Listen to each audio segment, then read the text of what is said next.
ปีดังซื้อในวันเจนสั่งได้ในมันกลุ่มมันจะมันไปเลือกกันเหี่ยวคำขึ้นอุบมันขึ้นอุบปึงมันขึ้นมันลงมันลงมันขึ้นมันขึ้นมันลงมันลงมันขึ้นมันเป็นธรรมดานั่นที่ในต่อหันย้ำเดียวใน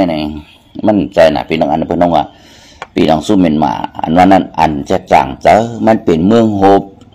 จู่เมืองหบนะเมืองหบจู่ไปละมาในเอาเป็นเมืองหุบจู่แบบมาอุปึงพองงามแบบที่นั่นเนียวในหุบชิมนาแบบไหนนะพี่น้องเขาเนาะก็สุดนั้นในพี่น้องคนเมืองใต้เขาขาดังเสียงเมืองพี่น้องซื้อไม่มาในงานในมันก็ซื้อเจียนสั่งเลยมันเป็นเมืองหุบจู่มาในมาหุบจู่เป็นอันเดียวเหรอในหุบจู่เป็นกูเจ้าเคยเอาในมาอยู่เนื้อว่าเขาเนื้อก็หัวเขาเลยอุปึงพองงามกว่าแล้วก็กินนิดเด็ดเตียงกาวากาเป็นเฮ็ดกระซังกาวาเป็นแล้วเอาซึกเข้ามาอยู่ในวานในเมืองในย่อง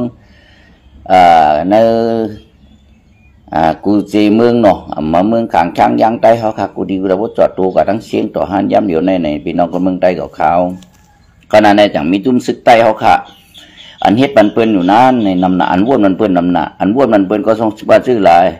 อย่าไปเอาเมืองใต้ก้อนขอเลยอย่าไปลาดเอาเมืองใต้ก้อนขออย่าไปเฮ็ดเมืองใต้ก้อนขออย่าไปเอาเมืองใต้รอดเลี้ยวเลยวันนั้นไม่นำจอมหนังจุ่มซึกพี่น้องโคเขียวเขาค่ะอันเจ้าปังผ้าอันโหเจ้าใจสู้ เป็นผู้ขับคืนเป็นผู้ขานปากนั่นเสียเลยในปีน้องเขาเนาะจังว่า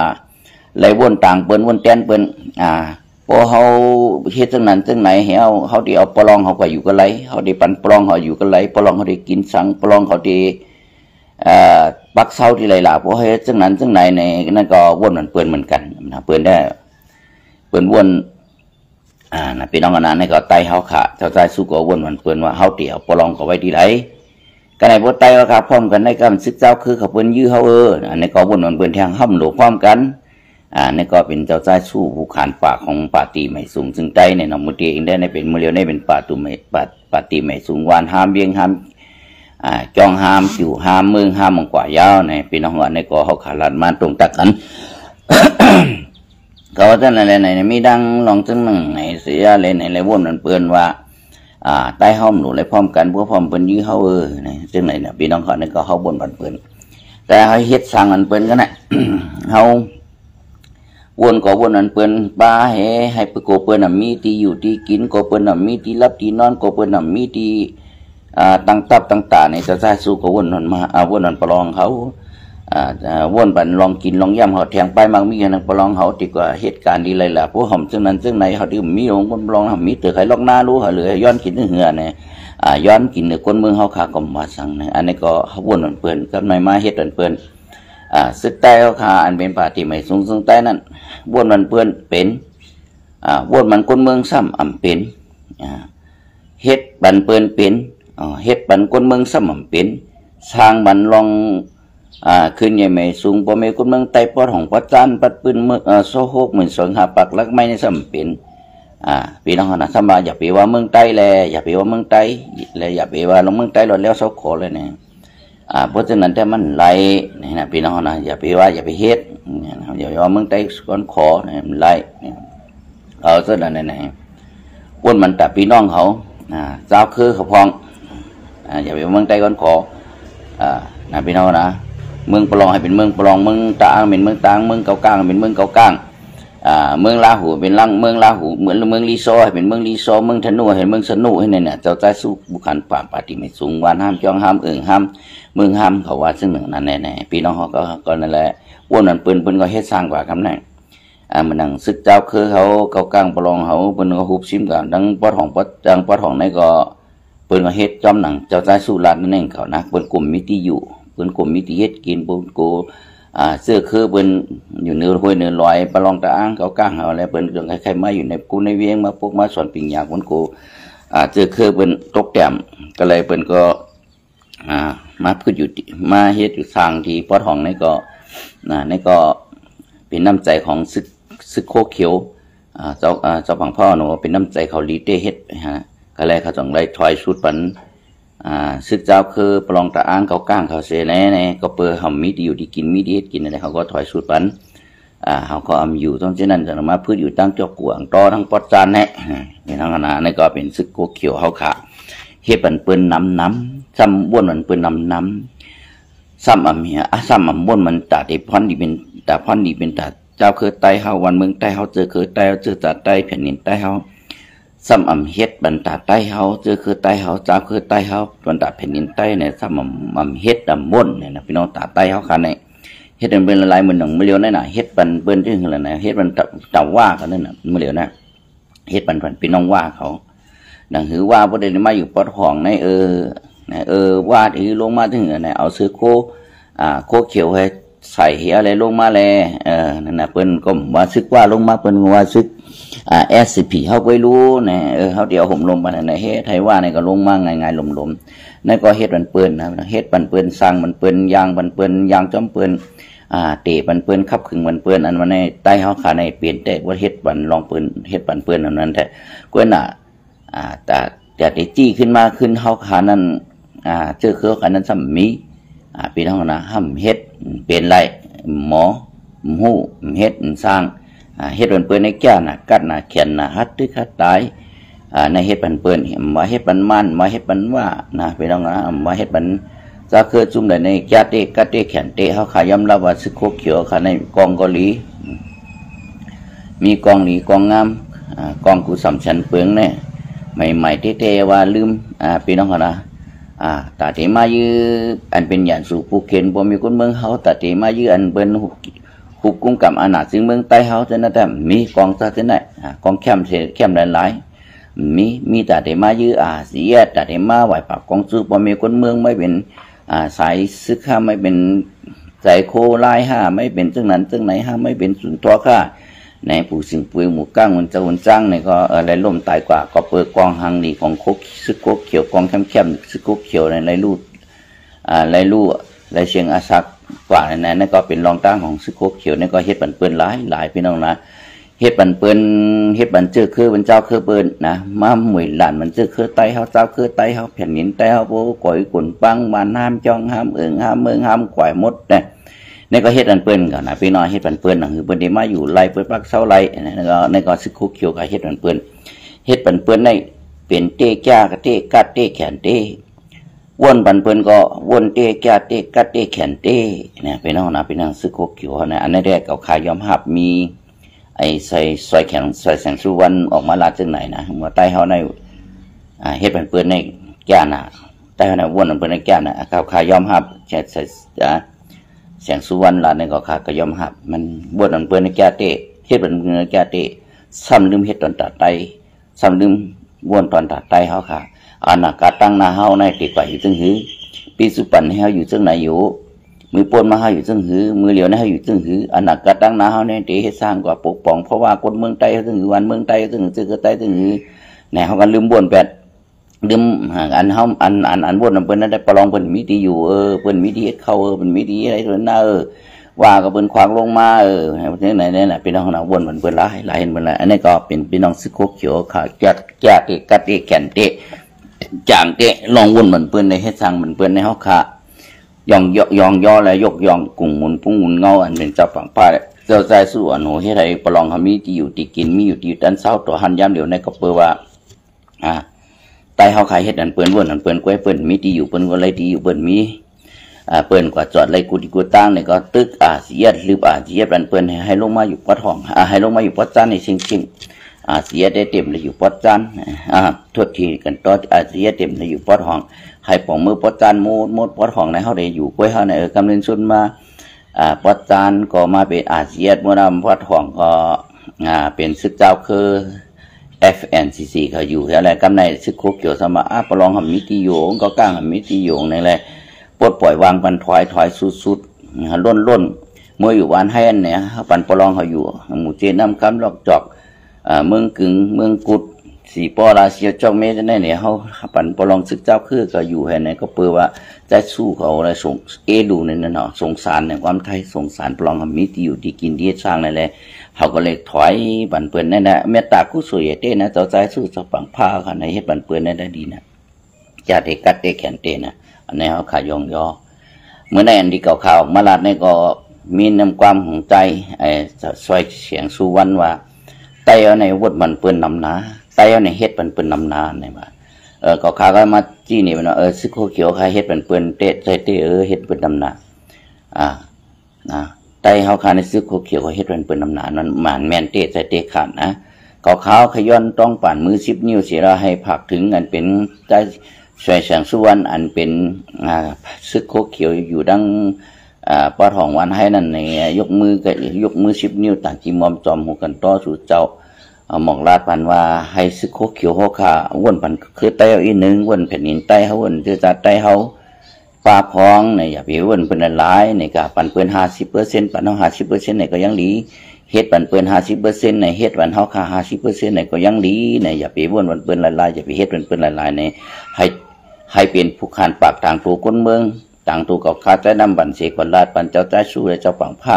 เย็นแนะนำสิคำสวยเสียงสู้วันสวยเสียงสู้วันเนี่ยนะอันนี้ก็เก่าขาดีเก่าขาลาดในก็เก่าคำในเซเลเนสิโคเขียวเก่าขาลาดว่าเฮ็ดปันปืนกล้วยเนี่ยเฮ็ดเป็นตาไต้ฮับพองเล่เก่าขาวันไหนนะพี่น้องเก่าคำในเซโคเขียวก่อนนะในเซขากล้วยนะอันเฮาขาลาดมาลองจอมปุ่งจับมาหมานมันไว้เฮาขาลาดว่าให้เฮ็ดเป็นการไต้เฮาอีนึงให้เฮ็ดเป็นการเจอจัดไต้เฮาอีนึงวันเมืองไต้แผ่นดินไต้เฮาต่างหือไต้เฮาเตรียมจัดงักผัดยันกันกว่าสิวว่าตั้งไหนกำไหนมีมาพี่น้องเมืองไต้เฮาอันซึกโคเขียวอุเปิงเพราะงำนาทีหนึ่งนำเจเวียงหมาย24นะพี่น้องนั่นก็ว่าเจ๊กห้องเอาคนเมืองมาพี่น้องคณะห้องคนเมืองมาขึ้นบางกลุ่มจาก14ตัวถึง60เนี่ยเดี๋ยวเลยเฮ็ดซึกเดี๋ยวเลยเขาเฮ็ดซึกว่าเฮ็ดซึกเนี่ยมันหยาบง่ายมันเพราะเขาทำแบบการเจรจาวันเมืองเนี่ยมันหยาบเขาคารานี่ซึกโคเขียวเขาทำแบบการเจรจาวันเมืองเนี่ยมันหยาบโปเฮ็ดซึกในแต่เป็นหยาบค่ะนะเฮ็ดซึกได้ยื้ออะไรกูสำชันเปิงนะก็โปเฮ็ดซึกมั่วได้ตึกไผอันนั้นได้เฮ็ดซึกเพราะว่าเขาทำแบบการเจรจาวันเมืองเนี่ยแต่ตาเดลัยปืดยื้อหยานสู่ผู้เข็นได้เป็นหมายเลข1เพราะเขาเฮ็ดซึกไงได้ว่าเฮ็ดซึกไหนก็ได้อาทัก14 ถึง 60 ปีเฮ็ดซึกไหนได้ก็เปิดต่อห้านย้ำอยู่ในซึกโคเขียวก็ยื้อเสียของสิขึ้นได้จริงๆนั่นได้อันนี้ได้หมันแม่นอยู่นะพี่น้องนะก็ในคำว่าพอสู่จำเฮ็ดซึกสู่ต่อไปเป็นวันสู่เมืองสู่บ้านเฮาเมืองใต้เฮากำปรองเข้ามาเอากำเกากลางเข้ามาไหนเฮาทำลาดว่าเตตาปฐมะเงาขามปืนมันเผาห้องไผมาไผเป็นอ้วยดีเผาห้องไผมาไผเฮ็ดก็เผาก้นเมืองในเฮ็ดก็ซึกโคแล้วก้นเมืองเฮ็ดก็ตะอางเก่ากลางเป็นอ้วยดีก้นเมืองใต้เฮาคำเลยเป็นอ้วยดีของเก่ากลางก้นเมืองแต้มเลยเป็นอ้วยดีของเชียนเอาอีกถ้ารู้ในซึกโคเขียวเป็นอ้วยดังเป็นนั่งอ้วยดีเฮ็ดสังสำลัดต่ออ้วยดีว่าอันนี้เป็นพวกมีคนเมืองใต้เฮานาลินใต้เฮาเจอคือใต้เจ้าคือใต้เฮาในเฮ็ดสังซึกโคเขียวสำลัดสมาบ่ซุ่มเฮ็ดซึกได้เปิดได้มาอยู่มากินเดียวน่ะเฮ็ดสังสู่เจ้าทำเขตเขบันคนเมืองเมื่อยามซึ่งหนึ่งนั้นคนเมืองดาทำทอมตาแข็งแดกเวลาติ๊กจำยื้อเบิ่นตายเวลาติ๊กทำปัดเบิ่นตายเพราะหักลาติ๊กสมับเมเบิ่นตาติ๊กในให้ไหนติ๊กในมีน้องซึกโคเขียวเฮาวันเดียวกำแนมเอาตั้งไม้อาเปียของลูกเหมือนคนเมืองเขาว่าสู่ปลายเป็ดวานเป็ดเมืองก็พวกนั้นนะคือเปิ้นมาอยู่ที่เปิ้นมาอยู่เปิ้นมาพืชพอเลยเงาขามปื้นมันเป็นที่ไรพอได้เฮ็ดไผเฮ็ดสังมาไผเป็นก้นขามเงาขามปื้นอันเป็นเงาขามปื้นมันอันเป็นปอดห้องฝังตึกปื้นยื้อจอมนางเสียของสิซึ่งใต้มาเลยว่าสินั้นมาต่อหันย้ำเดี๋ยวในไผเป็นเงาขามปื้นบางตึกปื้นยื้อต่อหันย้ำเดี๋ยวในอันนี้ก็ดูไรตัวแอบจำมันใหญ่ๆซึกโคเขียวเขาคันนะอย่าไปเอาอาเปียตั้งหมดตั้งสินลูกปืนบนก้นเมืองห้าผิดชอบในความไทยไม่รับผิดชอบเนี่ยมันจะรู้นะพี่น้องแต่ไรมาขามฮัดเฮ็ดฮัดตึกฮัดตายฮัดสร้างว่าฮัดมาขามค่ะรู้ในสมัยบนก้นเมืองบ่สู่เจ้าดีเทสู่เจ้ากินข้าวก้นเมืองเอาลูกปอมก้นเมืองแห้งสู่เจ้าห้ำเกตเกเพกินแผ่นดินจึงไตนั่นคือเปิ้นบ่ได้มาซอกมาเต่ามายามาเกามา เท่าขึ้นสังลาสังเข้าเล่าในวันในนาทีสู่เจ้านั่นสู่เจ้าก็รู้เลยล่ะถึงปองปานอันนี้ได้มันเป็นลมหมันแม่นมันนะพี่น้องเฮานะจะได้เอาอาเปียที่ไหนมาโป้ไปใส่ก้นเมืองแถมก็เปิดก้นเมืองละรู้ซึกไว้หลีที่นั่นมันใจซึกไว้หลีของคนเมืองใต้เนี่ยคนเมืองใต้ทำอะไรเป็นไว้หลีกับเขาเปิ้นเขาวันละต่อสู่เจ้าอามันเจ็ดจังรู้สู่เจ้าน่ะไว้หลีเฮาไว้หลีคนเมืองล่ะรู้เปิ้นมากอดคอเฮานั่นเป็นใครลูกยิงเฮาคือเป็นใครเมเฮาคือ เปิ้นมาจุกสงจุกครองเขานั่นเปิ้นใครอุปสรรคบิ๊กเจ้เขาคือเปิ้นใครสั่งอีสานแจมเปิ้นคือในแกงไม้อยู่ผมเขากินจ้อมเขายุ่มตัวเขาโขตัวเขาเห็นอันสร้างก่อนนะจ้องเปิ้นใครสั่งนะปีน้องอ้วนนั้นน่ะมาเอาอย่างหลายๆเปิ้นมาเอาก้นเขาเอาเพียนดินเขาเอายาระนาแก้วแสนนินครับเขาไต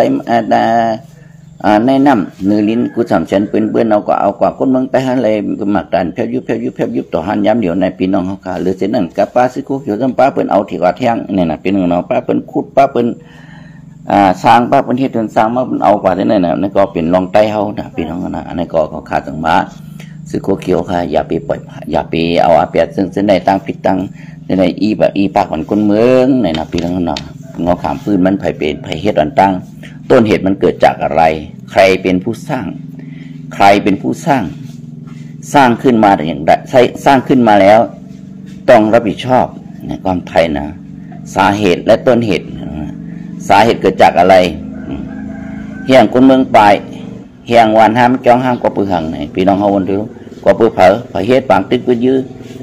เผอตีอันตั้งไหนอันนี้คนเมืองเขาขาดต่ำใจหุ่นเลยหุ่นหนกตามหมดนู้นเนาะพี่น้องคนเมืองใต้เขาเนาะอันนี้ก็คู่กันคู่ก็คู่คนหนูรู้พี่น้องเขาเนาะอันนี้ก็สู่เจ้าก็อย่าไปอีปากเป็ดอีปากเหมือนคนเมืองอันสู่เจ้าเฮ็ดมาดังหมึกดังเรืองมาดังกาก่อนคนปุ่นก่อนปุ่นขึ้นพลังมันจุดมาอีเหมือนคนเมืองแต่มันก็มันใจต่อขาสู่เจ้าดูเลยฮับผิดชอบคนเฮาเหมือนหนังสู่เจ้าฮัดตึกฮัดตายน่ะฮัดเฮ็ดฮัดอามาขามนี่นะพี่น้องเนาะอันนี้ก็ที่ขอขามมาลาดมือในพี่น้องคนเมืองใต้เขาก็ได้ป้องเจอตำแหน่งความสวยสุวรรณสวยคำเสียงลาดว่าไต้เขาในเฮ็ดบันเปิ้นนำหนาไต้เขาในวนมันเปิ้นนำหนาซ้ำเขาอยู่ในจุ้งโคกเขียวเฮ้วนมันเปิ้นป้าวนมันเปิ้นแทงเฮ็ดมันเปิ้นแทงซ้ำลาดนี้เจ้าขาดผู้ขันปักซึกโคกเขียวแล้วเจ้าปังป้าเจ้าชัวซึกโคกเขียวเฮ็ดมันเปิ้นนำหนานายเนี่ยซ้ำลาดนะพี่น้องนะลาดดิข่อยอยู่กันนั่นเนาะข่อยอยู่ในอาธรรมมันเนาะลาดที่ข้ารู้ไปตรงว่าลาดดิซึกโคเขียวเฮ็ดมันเป็นลำหนานะคนเมืองใต้เขาไปเนี่ยไปย้อนก็พังในเนี่ยก็สู่เจ้าก็หูรู้คนเมืองใต้เขาก็ไปย้อนก็สั่งก็เผลอเฮ็ดสร้างปัญหาในอันติจ้าปฐมาต่อหันย้ำเดี๋ยวไปเป็นเงาขามปื้นเห็นคนเฮ็ดมันเนี่ยอันนี้ก็ลาดนี่รู้ลาดแหละใส่สุวรรณใส่คำเสียงนะสุวรรณสวยคำเสียงลาดเลยลาดปันเลยหลูคนเมืองอินค่ะเลยหลูหูปากเต็มมันจะอิดอ่อนนะหลูหูปากเต็มค่ะเลยนะวันเมื่อในเก่าขาก็มีตือตังมาตรงตักไหนพี่น้องพี่น้องขาลองแต้วเห็ดเป็นนำทั้งนั้นเลยนะก็ขาลาดรูปปังตึกปืดยื้อปอดห้องในตีชุกซากก็อยู่ดีเขตีกัดเย็นก็อยู่ดีเขเป็นถึงกับไหนโปเขเขาตัดมัดทั้งพี่น้องหลายตัดสินใจเรียบร้อยแล้วขอตกลงกันในนาทีก็ก้างในเทียนเองเนี่ยก็ขายามลาดเนาะเต็มเลยมีปังตึกปืดยืดในก็ในฝีดีแอบนั้นตกปากกระป๋องมันมาตกตีอยู่ลำบากเพราะก็เปิดเขสร้างรู้เต็มเลยปืดยืดในฝีดีแอบเตียอยู่กันไหลแต่เฮ็ดสร้างหันก็ไม่นะไปได้หอกฝีดีแอบนั้นก็เปิดหังเนี่ยอยู่จำเกาก้างอยู่จำทีหน่อยนั่นอำใจว่าเขนั้นใครปนเนมันแห้งน่ะเขนั้นใครเจ้ามารเขาแตกแยกกันเหมือนไตเขาในขณะใครมีมารเป็น2 เกื้องไตเขาเป็น2-3 เกื้องกว่านี้ก็เป็นรองเขตหนังหึงมารมันแข็งแห้งแข็งแกร่งไรหนังไตมันแข็งแห้งแข็งแกร่งเป็นควันเป็นตัวไรเนี่ยก็อยู่ดีเขเลยกำไรเป็นหือพี่น้องค่ะเต็กเต่งเจ้าคือก็เขาไล่ปั่นแห้งเจ้าคือก็เป็นเขาเป็นเขหลายๆด้านนี้ประลองเต็มนี้ปังตึกปืดเยอะในนาที่กุ้มกำเป็นหือค่ะก็นั่นประลองร้างเขามันก็ตึ้งกึดกะพี่น้องค่ะนะเขามันถ่อมกะนะอันนี้ก็พี่น้องเขาวันนี้รู้ก็ขายามลาดมามือยันกับขาวิเคราะห์รามขาดมาตั้งหือว่าโอนาทีที่ไหนพุ่งกัดเย็นกว่ายาวในจุ่มแกะเขคนเมืองไอ้ฝีดีแอบเขาอยู่กันไหลอันนั้นก็3 จุ่ม4 จุ่มในพวกเขหั่นแต่พอใจยาวในก็มีหนังไหลก็มกันนั่นเข3 จุ่มชื่อหั่นใจยาวในก็คุมหนังดังซึกเจ้าคือดังFENCC เสียในซ้ำวายปากกองลำพืชยื้ออาเซียนขึ้นอันนั้นก็ทาเป็นไรนะอาเซียนอย่าไปอยู่มาหวัง อย่าไปอยู่เมากินบางค่ะอาเสียแล้วค่ะอันนี้เป็นเปลืองลงมันก็เปลือกเขนในใครให้เขนในให้แต่เขาขยบยอมเอาอ่อนแลอุปึงพองงามมันง่ายเอาผ่านสิก่อนอุปึงพองงามก็มันง่ายเอาเป็นยอกะเสียอุปึงพองงามเลยปัญญายากินมันง่ายเหมือนเขเฮ็ดบันมานเหมือนเขเฮ็ดบันเจ้าคือได้เขามาเดียวได้ปีน้องเขาคณะมันมาเดียวได้ก็เลยเขเฮ็ดมากุศลแสนเปลืองในย่าลองลุกขึ้นไตเขาขาตีเตียงในย่าลองลุกขึ้นไตเขาขาทั้งหมดพี่น้องนะย่าลองลุกขึ้นไตเขาขาทั้งซีเงี้ยนะพี่น้องนะเขเฮ็ดมาเลยนะเข็มไข่ปันหลอกตาวันโตเขามาอยู่ก็เปลืองในซึกเกตเขคนเมืองแอนอยู่สี่เขาได้เขาอยู่ภายตะวันตกลูกเขดีปันแห้งไรพี่น้องค่ะก็การในว่าชั่วประลองตาอ้างก็การทำเป้รู้กันไหนเลยเอาปิ่งยาไปปิ่งยาจะได้เราหมอไม่ได้ยามเลยหลอกกันกว่าหลอกสุดเจ้าคืออะไรให้ตามันมีหนองไหลให้มันอ่อนๆนี่ก็สั่งสอนมีหนองไหลรู้ว่ามีหนองไหลมันยุ่มลูกมึงกูปอกเขร้านมีหนองไหลมันยุ่มลูกเขว่ามาอะไรแก๊บ